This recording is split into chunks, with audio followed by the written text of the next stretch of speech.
Hello दोस्तों, एक बार फिर से आप सभी का स्वागत है मेरे चैनल टेक प्रवीण पे। मेरा नाम है प्रवीण कुमार द्विवेदी और आज हम देखने वाले पाइथन का लेक्चर नंबर 5, जिसमें कि हम देखेंगे गाइस ऑपरेटर्स क्या होते हैं पाइथन में। गाइस बिलीव मी, पाइथन में ऑपरेटर सबसे बड़ा इंपॉर्टेंट रोल प्ले करता है, क्योंकि आगे चल के जो भी हम प्रोसेसिंग करने वाले हैं उनमें सभी चीजों में कोई ना कोई ऑपरेटर हमारे जरूर से यूज हुए होते हैं। तो गाइस बात करते हैं पहले कि कितने टाइप्स के ऑपरेटर होते हैं पाइथन में हमारे। तो गाइस 5 टाइप के होते हैं मेनली ऑपरेटर्स हमारे। सबसे पहला अरिथमेटिक, दूसरा कंपैरिजन ऑपरेटर, तीसरा असाइनमेंट ऑपरेटर, चौथा लॉजिकल, पांचवा बिटवाइज। तो वैसे आज की वीडियो में हम सिर्फ देखने वाले हैं पहले के 3 ऑपरेटर्स, अरिथमेटिक, कंपैरिजन और असाइनमेंट ऑपरेटर। तो कहीं ना कहीं हमने ये अपना अरिथमेटिक ऑपरेटर और असाइनमेंट ऑपरेटर हमने काफी बार यूज कर रखा है, बट आज हम देखेंगे कि कंपैरिजन ऑपरेटर भी क्या होते हैं इसके साथ साथ, और अरिथमेटिक ऑपरेटर में वो सारी ऑपरेटर्स जो हमने पहले यूज नहीं करी। तो वैसे स्टार्ट करते हैं अपने सबसे बेसिक, सबसे पहले ऑपरेटर से, अरिथमेटिक ऑपरेटर से। क्या होते हैं arithmetic operators? Guys arithmetic operators वो होते हैं जो हमारे मैथमेटिकल कंप्यूटेशंस में यूज होते हैं। जैसे कि मैं अगर आपको बताऊं तो प्लस हमारा एक ऑपरेटर है गाइस, अरिथमेटिक ऑपरेटर, माइनस है, फिर डिवाइड है, फिर मल्टीप्लाई है, फिर गाइस एक डबल डिवाइड का साइन भी होता है। मैं आपको डिफरेंस बताऊंगा कि इसमें और इसमें डिफरेंस क्या होता है थोड़ी देर में। और गाइस एक स्टार के साथ हमने देखा था डबल स्टार भी होता है, ठीक है। और एक जो फाइनल हमारा ऑपरेटर है अरिथमेटिक के अंदर, वो होता है हमारा मॉडुलो ऑपरेटर। आई बिलीव कि आप सभी को ये प्लस माइनस और जो ये मल्टीप्लिकेशन का है ये सब आपको पहले से आते होंगे, फिर भी चलिए देख लेते हैं एक बार। तो गाइस जो हमारा प्लस ऑपरेटर है, जैसे कि अगर मैं 3 + 5 करता हूं तो गाइस इसका जो आंसर आने वाला है वो सिंपल इसका मैथमेटिकल एडिशन होगा। क्या आंसर होगा गाइस इसका? गाइस इसका आंसर होगा 8, ठीक है। और अगर बात करते हैं माइनस की, तो गाइस 3 - 5 इसका जो आउटपुट होने वाला है वो आउटपुट होगा गाइस -2, ठीक है। डिवाइड में क्या होगा गाइस? 3/5। यहाँ पे डिवाइड और डबल डिवाइड, मैं दोनों का वो बताता हूँ आपको डिफरेंस क्या होता है एक्चुअली में। तो बस जब भी हम डिवाइड करते हैं, जो नॉर्मल हमारा मैथमेटिक्स में होता है डिवीजन, जैसे कि 3/5 अगर मैं 5 करूंगा तो मेरा आंसर गाइस 0.6 आएगा, ठीक है। ये गाइस एक्चुअल डिवीजन है, ठीक है। लेकिन जो डबल डिवाइड है इसका जो आउटपुट होता है गाइस वो होता है खाली जो आपका इंटीग्रल पार्ट है, जो भी डेसिमल से पहले वाला पार्ट है गाइस, सिर्फ इसका आंसर 0 होगा। इस केस में गाइस इसका आंसर 0 होगा। अगर हम बात करते हैं कि 10/4, ठीक है, तो गाइस इसका आंसर क्या आएगा? इसका आंसर आएगा गाइस हमारे पास समथिंग 2.5, ठीक है। लेकिन अगर हम यही चीज करते हैं 10/4, तो गाइस इस केस में आंसर जो होगा वो हमारा खाली इंटीग्रल पार्ट होगा। इंटीग्रल पार्ट का मतलब गाइस जो भी इस डेसिमल के लेफ्ट में जितनी भी वैल्यूज लिखी हैं गाइस सिंपल वो आंसर हमारा हो जाएगा। तो ये एक छोटा सा बेसिक सा डिफरेंस है कि डबल डिवाइड और ये सिंगल डिवाइड और ये डबल डिवीजन में क्या होता है। तो गाइस इसको कहते हैं हम फ्लो डिवीजन, फ्लो डिवीजन। इस डिवीजन का नाम फ्लोर डिवीजन भी होता है, क्योंकि जो फ्लोर की वैल्यू है जैसे कि 2.5 है, तो 2.5 से जस्ट छोटा इंटीजर मतलब उसके नीचे अगर हम बात करें एक फ्लोर है, एक सीलिंग है और इसके बीच में हमारे डेसिमल वैल्यूज है, लाइक फ्लोर हमारा 2 है और सीलिंग हमारा 3 है, तो इसके बीच में जितने भी डेसिमल वैल्यूज है वो हमारे इनके बीच में आएंगे। और फ्लोर का मतलब होता है उनसे जो भी नीचे सबसे पहले हमारा इंटीजर है वो आंसर होता है। ये नॉर्मल डिवीजन है और ये फ्लोर डिवीजन है। चलिए देखते हैं अब मल्टीप्लाई में क्या होता है गाइस। अगर 3 × 5 करता हूं मैं तो वो आंसर एकदम मैथमेटिकली 15 आएगा। लेकिन अगर इसमें यहाँ बात करूं 2/5, तो बस यहाँ पे ये सिंपल मल्टीप्लिकेशन नहीं होता है। इस चीज को हम मैथमेटिक्स में 2⁵ कहते हैं। और इस 2⁵ हमारा कितना होता है? आई गेस 32 होता है, ठीक है, ठीक है। तो बस 2⁵। हालांकि ये चीजें हमने अपने कोड में पहले भी एक बार यूज कर चुके हैं, हम plus minus divide multiply power. But अब यहाँ पे बात आती है गाइस एक सबसे स्पेशल ऑपरेटर, इस मॉडुलो ऑपरेटर की।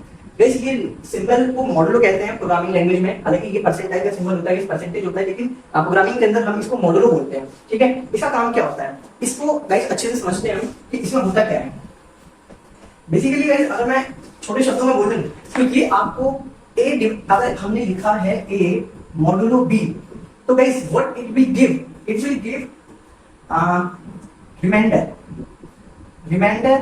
When a is divided by b। Guys अगर ये नहीं समझ आया तो मैं अभी आपको एक एग्जांपल के तौर पे समझाता हूं। जैसे एग्जांपल के लिए गाइस हम 5 मॉडुलो 3 लेते हैं, तो आप मुझे बताइए अगर मैं 5 को 3 से डिवाइड करता हूं, अगर आपने जो भी हमने बचपन में सीखा था, अगर मैं 5 को 3 से डिवाइड करता हूं तो 3 × 3 और यहाँ पे 2, तो गाइस ये 2 जो होता है कि हमारा रिमाइंडर होता है। तो एग्जैक्टली यहाँ पे गाइस रिमाइंडर ही हमें मिलने वाला है। इस 5 मॉडुलो 3 का मतलब होता है रिमाइंडर। 5 को 3 से डिवाइड करके जो भी रिमाइंडर आता है वो आ जाएगा। Let's take another example guys 10 modulo 5। आप यहाँ पे डायरेक्टली देख सकते हैं कि जो 10 है वो 5 से कंप्लीटली डिवाइड हो जाता है। लेकिन अगर मैं फिर भी एक बार आपके लिए कर लेता हूं, जैसे 10 × 5 है तो ये हमारा सिंपल 5 × 10 हो गया और जो रिमाइंडर मिला वो हमारा 0 है। तो भाई इस केस का जो आंसर है वो 0 है। अब इसमें एक और छोटी सी कंफ्यूजन होती है बच्चों को ज्यादातर। अगर क्या हुआ, अगर पहले वाला जो हमारा नंबर है वो छोटा हो जाता है दूसरे वाले नंबर से, यानी कि इस केस में एग्जांपल ले लेते हैं 3 मॉडुलो 5। 3 मॉडुलो 5 करते हैं क्या होगा, बहुत से लोग कंफ्यूज हो जाते हैं कि इसको कैसे डिवीजन करेंगे, तो हो ही नहीं सकता डिवीजन। तो मैं बताता हूँ। एक्चुअली जो हम सोचते हैं डिवीजन हमारा 1 से स्टार्ट होता है, नहीं गाइस, डिवीजन हमारा 0 से स्टार्ट होता है। अगर मैं 3 को डिवाइड करता हूँ 5 से, अगर मैं 3 को 5 से डिवाइड करता हूँ तो 3 कितने टाइम्स आता है 5 के टेबल में? गाइस आप सोचोगे तो 1 टाइम्स भी नहीं आता, लेकिन गाइस इसमें एक और चीज होती है, वो 0 टाइम्स आता है। 5 into 0 कितना हो गया गाइस? 0। और अगर इसका माइनस करेंगे तो वापस से रिमाइंडर क्या आ जाएगा? 3। तो गाइस 3 मॉडुलो 5 हमारा वापस से 3 दे देता है। इस चीज को अगर आपको गाइस शॉर्टकट में याद रखना है तो ये चीज समझो कि अगर आपका पहला नंबर छोटा है, if first number is less than second number, तो गाइस आंसर हमेशा फर्स्ट नंबर होगा। अगर आपको नहीं समझ आया, एक और एग्जांपल देखते हैं, ठीक है। एक लेट्स से गाइस 2 मॉडुलो 3 करना है। अगेन हम यहाँ देख सकते हैं कि पहला नंबर छोटा है हमारे दूसरे नंबर से, तो अभी हम करेंगे इस केस में सेम चीज करेंगे गाइस, हम वापस से 2 को डिवाइड करेंगे 3 से, ठीक है। 2 को 3 से वो करते हैं डिवाइड। अब हमें पता है कि ये ना 1 जा तो जाएगा नहीं है, 3 1 जा 3 हो जाता है, फिर तो हम क्या करेंगे, इसको 0 से डिवाइड करेंगे। 3 into 0 हमारे यहाँ पे 0 आ जाएगा और फाइनली रिमाइंडर क्या बचेगा हमारे पास 2। तो गाइस ये क्वेश्चन आगे लिखा मैंने, ठीक है, ये रहा। यहाँ पे हमारा रिमाइंडर क्या रहेगा, फिर से 0 रिमाइंडर आ गया। तो बेसिकली अगर आप ट्रिक तरीके से याद रखना चाहते हैं तो आप ये याद रखिए, जब भी पहला नंबर आपका छोटा होगा दूसरे नंबर से, तो हमेशा पहला वाला नंबर आंसर हो जाएगा। अदरवाइज केस में हमें हमेशा देखना पड़ेगा कि 5 मॉडुलो 3 हमारे कितना रिमाइंडर दे रहा है और 10 मॉडुलो 5 हमारे कितना रिमाइंडर दे रहा है। और एक और गाइस मैं आपको एक डिटेल बता देता हूँ कि जब भी इसका आंसर आएगा, लेट्स सपोज मैं कह रहा हूँ कि a मॉडुलो b, ये जो भी रिटर्न करेगा उसकी वैल्यू 0 से, जो भी हमारे ये a है, ठीक है, जो भी हमारा ये a है, जैसे कि गाइस 5 मॉडुलो 3 है, तो हमें पता है इसका आंसर क्या आने वाला है, मैक्सिमम 2 आ सकता है, ठीक है। सॉरी गाइस, तो जो भी b वाली वैल्यू है उससे 1 कम, मतलब यहाँ पे ओपन इंटरवल, यहाँ पे ओपन इंटरवल कर लो, या फिर आपको अगर ये नहीं समझ आता तो b-1 क्लोज इंटरवल, ठीक है। कभी भी इससे ज्यादा नहीं आएगा। अगर आपको प्रूफ चाहिए तो हम एक छोटा सा वो कर लेते हैं, एग्जांपल देखते हैं कि ऐसा कैसे, ये कैसे हो रहा है कि हमारे पास ये श्योरिटी मिल रही है कि हमारा आंसर 0 से b-1 तक ही आएगा। लेट्स सपोज हमने यहाँ पे 1 मॉडुलो 3 लिया, तो 1 मॉडुलो 3 क्या देगा गाइस? बहुत ही सिंपल है। अगर आप सोचोगे 1 सेकंड में देख के बता सकते हो कि 1 मॉडुलो 3 क्या आंसर होगा, अगर आपने वो पहली बार ट्रिक समझी है तो 1 मॉडुलो 3 का आंसर बन जाएगा, क्योंकि हमारा लेफ्ट वाला वैल्यू छोटा है, ठीक है। अभी करते हैं गाइस 2 मॉडुलो 3, तो 2 मॉडुलो 3 का देगा गाइस हमें 2 देगा, क्योंकि अगेन 2 भी छोटा है, ठीक है। अगर 3 मॉडुलो 3 करेंगे तो गाइस 3 मॉडुलो 3 करते ही हमें पता है क्योंकि 3 इस 3 से कंप्लीटली डिवाइड हो जाएगा, तो ये रिमाइंडर 0 देगा। अब आगे बढ़ते हैं, देखो 4 मॉडुलो 3, तो इसमें आंसर क्या आएगा गाइस? हमें पता है 3 3 होगा और 4 3 हमारा आगे 1 रिमाइंडर दे देगा। लेट्स से 5 मॉडुलो 3, गाइस ये तो हमारा सबसे पहला एग्जांपल था, तो इसका पहला आंसर हमारा पास 2 है। अभी 6 मॉडुलो 3 करते हैं। अगेन 6 हमारे 3 से कंप्लीटली डिवाइड हो सकता है, तो इसलिए इसका आंसर क्या आएगा? 0। तो आप देख सकते हो कि 1 2 0 फिर 1 2 0, तो गाइस जो भी हमारी रेंज बन के आती है वो 0 से जो भी हमारा 3 है -1 तक। तो ये एक छोटा सा ब्रीफ एग्जांपल था, जिसकी वजह से हम ये देख सकते हैं कि जो ये हमारी रेंज आ रही है, मतलब a मॉडुलो भी जब भी हम करते हैं तो इसका जो भी आंसर है वो इसी रेंज का होगा, 0 से लेकर b-1 तक का।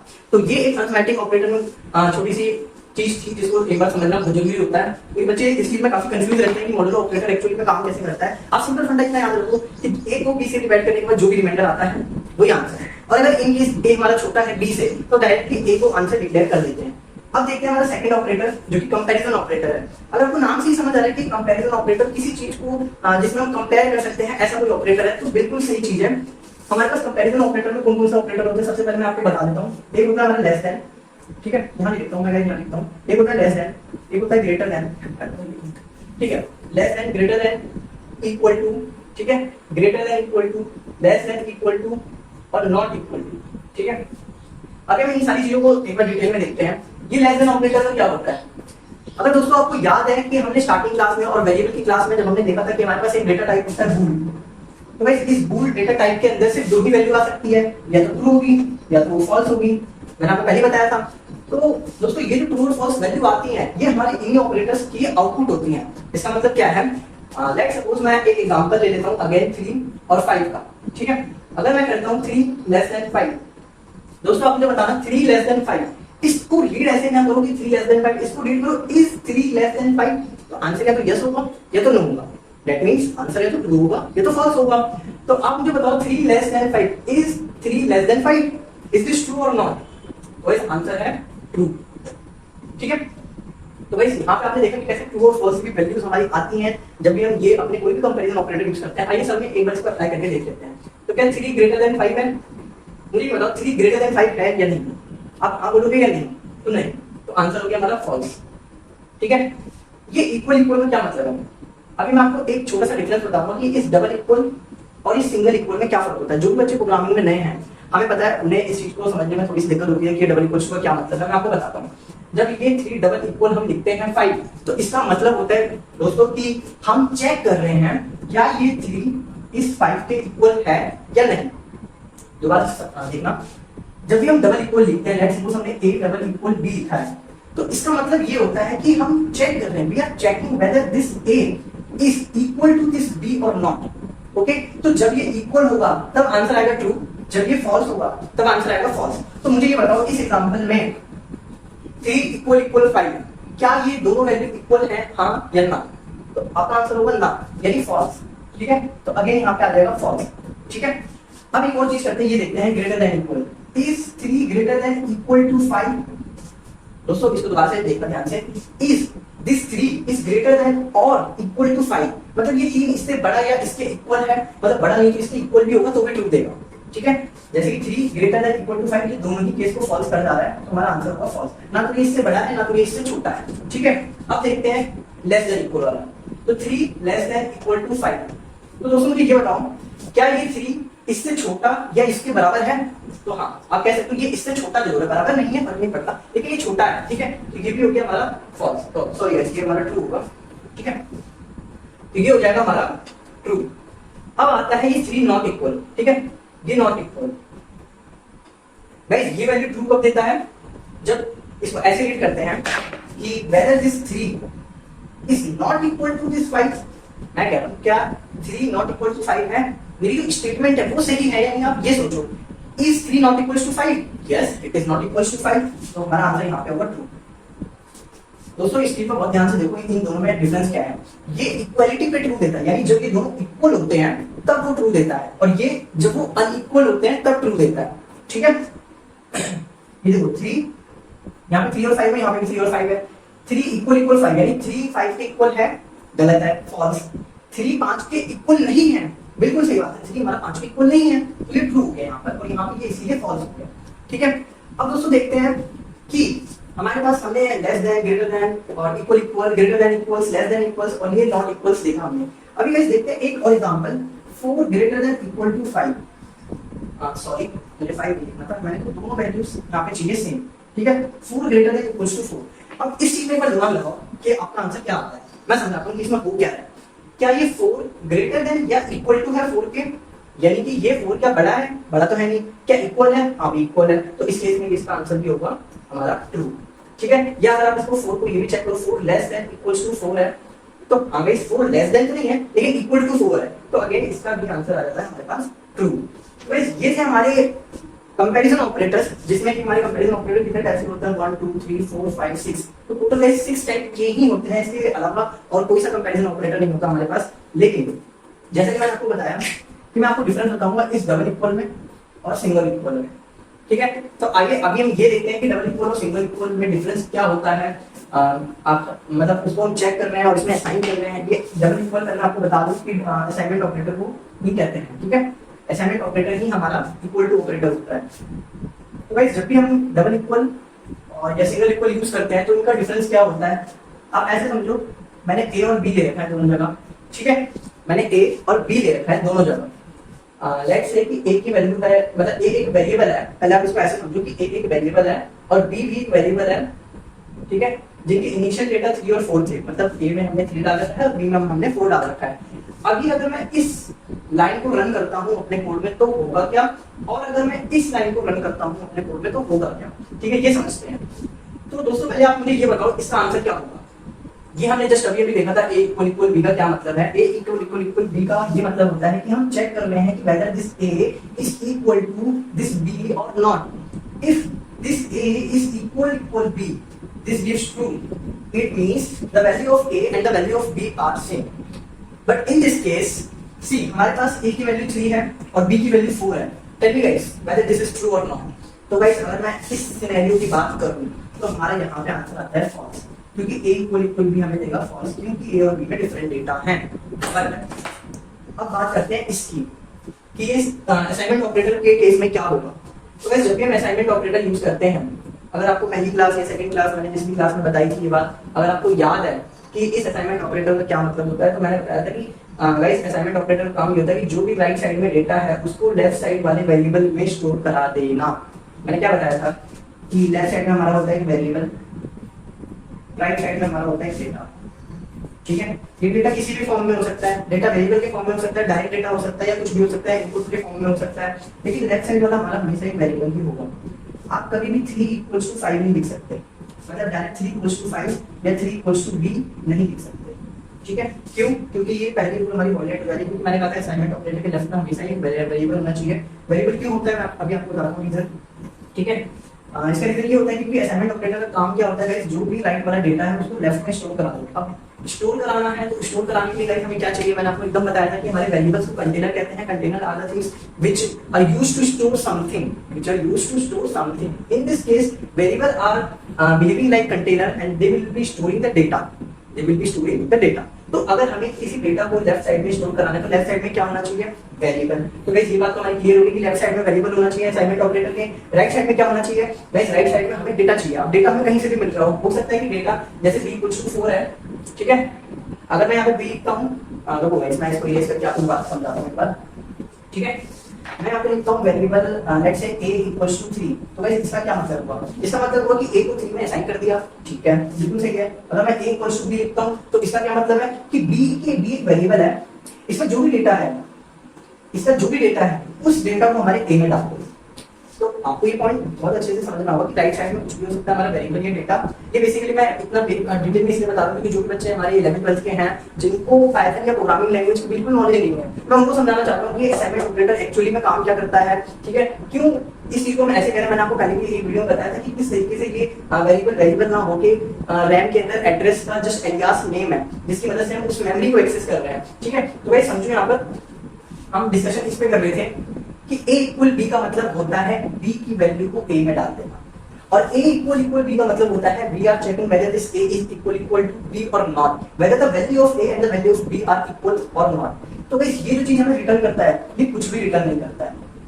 मैंने आपको बताया था रिटर्न के ऊपर एक अच्छी से डेडिकेटेड क्लास आएगी। वेट है, जब भी हम फंक्शन करेंगे मैं उस टाइम आपको समझाऊंगा रिटर्न के बार रिटर्न में क्या होगा। बस अब रिटर्न को भी ये समझो कि कोई भी लाइन आपको कुछ दे रही है, आपको या तो आउटपुट स्ट्रीम में कुछ दे रही है या तो प्रोसेसिंग में कुछ दे रही है, तो फिलहाल आप यहाँ पे ये समझो कि a की वैल्यू b में सेव हो रही है और ये हमें कुछ भी आउटपुट स्क्रीन पे रिटर्न नहीं करेगा, यानी कुछ भी रिटर्न नहीं करेगा। ठीक है, लेकिन अगर इस चीज को हम प्रिंट कराते हैं तो ये 0 या 1 या फिर ट्रू या फिर फॉल्स हमारा रिटर्न करेगा।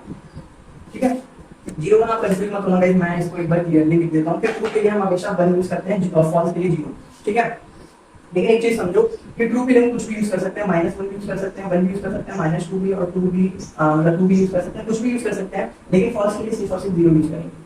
तो आप इस चीज को समझना, अगर मैं कभी ऐसा लिख दूं कि 5 है, मुझे बताओ ये ट्रू है या फॉल्स है, तो आप इसको ट्रू करोगे। ठीक है, अगर मैंने 0 लिखा है या मैंने -5 लिखा है तो -5 भी हमारा ट्रू कहलाता है, सिर्फ और सिर्फ 0 फॉल्स होता है। ठीक है, तो फिलहाल आप कंफ्यूज ना हो, आपसे पूछना है कि ये ट्रू और फॉल्स है। ठीक है, 0 और 1 ऐसा आगे हम लेक्चर्स में देखेंगे जब हम ये लॉजिकल ऑपरेटर देखेंगे गाइस। और ये बिटवाइज ऑपरेटर थोड़ा सा कंफ्यूजिंग होता है, तो इसके ऊपर हम एक क्लास में आएंगे अलग से जब नीडेड होगी। तो फिलहाल आप ये समझिए कि a असाइनमेंट b मतलब a = b का क्या मतलब होता है और a = b का क्या मतलब होता है। दोस्तों अगर आपको ये चीज समझ आ गई है तो मुझे कमेंट में जरूर बताना कि आपको ये चीज समझ आ गई कि ये होता क्या है एक्चुअली में, और अगर नहीं समझ आए कुछ भी डाउट हो तो गाइस कमेंट करके बताना, मैं रिप्लाई जरूर करूंगा।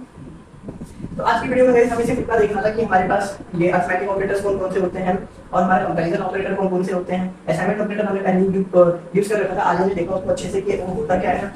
दोस्तों लॉजिकल ऑपरेटर और बिटवाइज ऑपरेटर मैं आपको अगली क्लास में बताऊंगा जब हम इफ एल्स हम अपना कर रहे होंगे, तो उस जगह पे ये चीजें हमारी बहुत ज्यादा काम आती हैं। उसके अंदर हमारी ये भी काम आते हैं गाइस कंपैरिजन ऑपरेटर। बट अगर हमें कॉम्बिनेशन बनाना है, फॉर एग्जांपल मैं आपको एक ग्लिम्स दे देता हूं अभी कि लॉजिकल ऑपरेटर होते क्या है। आई बिलीव आपने अपने किसी क्लास में ये बूलियन अलजेब्रा जरूर पढ़ा होगा, जिसके अंदर आप ट्रुथ टेबल बनाते थे और गेट का, एंड गेट का और नॉट गेट का। लेकिन ये जो हमारा लॉजिकल ऑपरेटर है इससे काफी सिमिलर है। ठीक है, बट मैं आपको एक एग्जांपल देता हूं, 3 > 5 एंड 5 > 2, ये पूरी कंडीशन है। ठीक है, मुझे बताओ कि यार ये पूरी कंडीशन ट्रू है, ये कैसे पता चलेगा? मैं आपको बताता हूं। अगर 3 > 5 है ये कंडीशन होगी हमारी फॉल्स, बीच में एंड है, 5 ग्रेटर देन ट्रू, ये हो गया ट्रू। फॉल्स एंड ट्रू, अगर आपको बुलियन अलजेब्रा आता है गाइस, मुझे बताओ इसका आंसर क्या होगा। मैं आपको फिर भी बता देता हूँ कि इसका आंसर होगा फॉल्स। अब इसका आंसर क्यों फॉल्स है, कैसे ये चीजें हम वो कर पा रहे हैं, इवैल्यूएट, ये सब हम देखेंगे नेक्स्ट वीडियोस में। मैं नहीं चाहता कि आज का वीडियो बहुत लंबा हो, बट मेरा मेन इंटेंशन है कि मेरे को आपको ये अर्थमेटिक कंपैरिजन और असाइनमेंट ऑपरेटर बताना। गाइस आप इन पे क्वेश्चंस कर सकते हो, जैसे कि मैंने आपको दो तीन अच्छे वो बताए थे ऑपरेटर, जैसे एक डिवीजन और एक डबल डिवीजन, ठीक है, फ्लोट डिवीजन है। और दूसरा मैंने बताया था आपको एक मल्टीप्लिकेशन और डबल मल्टीप्लिकेशन, जो कि हमारा एक्सपोनेंशियल होता है, यानी पावर निकालने में काम आता है। और तीसरा मैंने आपको बताया था ये मॉडुलो ऑपरेटर। तो दोस्तों आप इन तीनों ऑपरेटर को जरूर ट्राई करें अपने कोड में। बाकी मैं इन पे कोड में ऐसे तो कोई वीडियो नहीं बनाऊंगा, लेकिन हम किसी न किसी जगह इनको यूज कर रहे होंगे तो हम उस टाइम इनको जरूर देखेंगे। तो थैंक यू गाइस, मैं फिर से कहूंगा आपको कुछ भी डाउट हो कमेंट करो, और गाइस चैनल को सब्सक्राइब जरूर करो, और इनको सभी दोस्तों को शेयर करो, जो भी बच्चे 11th 12th के हैं या कंप्यूटर साइंस के हैं, दोस्तों शेयर जरूर करो, और वीडियो पसंद आए तो आप लाइक तो कर ही देंगे। चलिए थैंक यू गाइस।